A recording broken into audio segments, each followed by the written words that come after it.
Welcome, Secretary Redding. It's good Chairman, to see good you. to see you. Thank you. I want to point out something in your written testimony, and I'll be brief, but I'll read what it says. It says, the governor's decision to line item veto the department's transfer to the Land Script Fund was not done to gain leverage or because he does not value the college and extension. It was done because the legislature had yet to adopt the university's non-preferred legislation. Simply put, it was a matter of process and not policy. But the fact of the matter is, there really was no need to veto the Land Script Fund because that's step one in the process.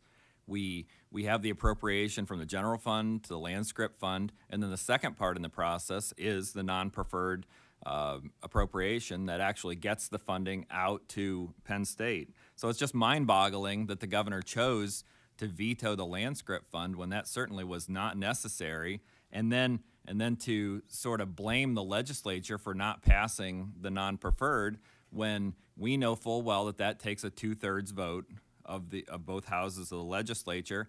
And at the same time, the governor was asking the House Democrats not to support passing the non-preferreds, which we've brought up twice.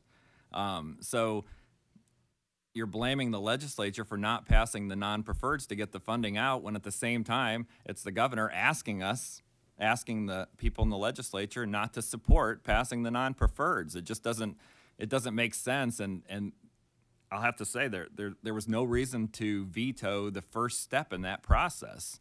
We've continually heard from the administration that he had to veto because the budget that was passed in December wasn't balanced. Well, the shortfall there was about $300 million. It just doesn't make any sense to go veto $6 billion when you have a $300 million shortfall.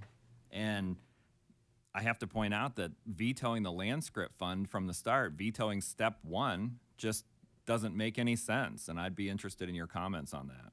Well, again, I appreciate your comments and again, support for Department of Agriculture and the Land Script Fund and land grant. I mean, from the governor's perspective and our perspective, they were connected items and needed to be addressed as one and not as two separate items. I get it that they're a two-step process, but there should be one appropriation for Penn State that supports both the university and the College of Agricultural Sciences is our position. I realize they go together, but what I'm saying is there was no reason to veto step one when step two ultimately we hope will come very soon.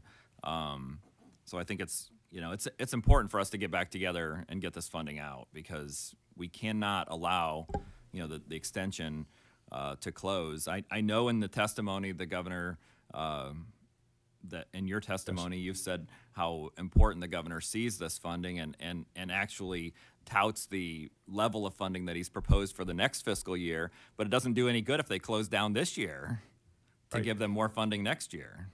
Yeah, no question. I'm with you. He is with you on getting this resolved. I mean, the last thing we want to see is cooperative extension and what we have built over 152 years fall apart because of this appropriation or lack thereof. So we're with you on that. Would again just like to underscore, the value of the land grant system, and I keep saying that. In part, I get it that there are two actions and two separate appropriations, but having it work for 147 years through a lot of more difficult times in our state and American history, and they stayed together.